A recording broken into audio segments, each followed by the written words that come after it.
Ken Saro-Wiwa's story is one of the most tragic and influential in Nigeria's history. He was a writer, television producer, businessman, and environmental activist whose campaign against oil pollution in the Niger Delta ultimately led to his execution by the Nigerian military government. Kanul Bisan Saro-Wiwa was born on October 10, 1941, and later attended Government College Umuahia, which was one of the most prestigious schools in Nigeria, and later furthered his education at the University of Ibadan, where he studied English.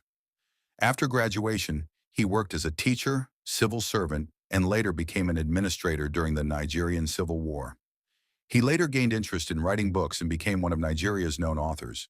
Some of his famous works include one, Sozaboy, a novel in Rotten English 2, On a Darkling Plain 3, Genocide in Nigeria, The Ogoni Tragedy.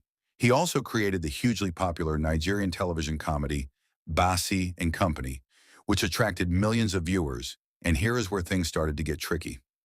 Beginning in the late 1950s, large-scale oil production brought enormous wealth to Nigeria, but many local communities, including the Ogoni people where Saro-Wiwa lived, said they saw little benefit and experienced serious health hazards, which includes massive oil spills, polluted rivers, destroyed farmland, gas flaring, and loss of fishing livelihoods.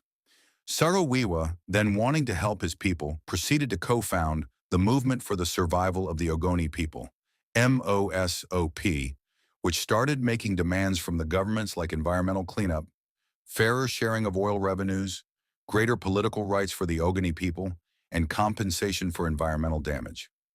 In January 1993, about 300,000 Ogoni people, roughly half the Ogoni population at the time, joined a peaceful demonstration, and the protests attracted worldwide attention and increased pressure on both the Nigerian government and international oil companies.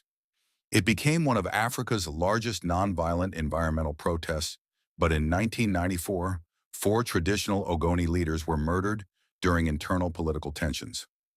Saro-Wiwa was being accused of involvement in the killings of these 4 traditional Ogoni leaders, but he denied every accusation. But eventually, the military government arrested him along with several other MOSOP leaders.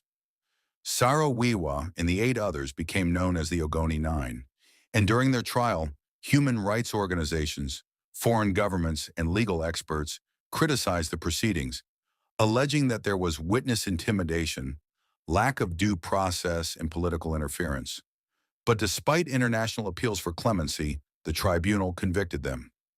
On the 10th of November 1995, Ken Saro-Wiwa and the other 8 defendants were executed by hanging in Port Harcourt. He was only 54 years old. Further reports claimed that his last words were, "Lord, take my soul, but the struggle continues." How sad. His campaign inspired environmental justice movements around the world in years after his death. Courts in different countries heard lawsuits related to events surrounding the Ogoni conflict.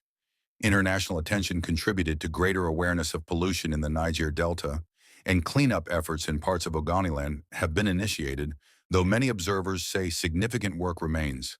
Today, Ken Saro-Wiwa is remembered as one of Africa's leading environmental activists, a symbol of nonviolent resistance, a champion of minority rights, an internationally recognized human rights advocate.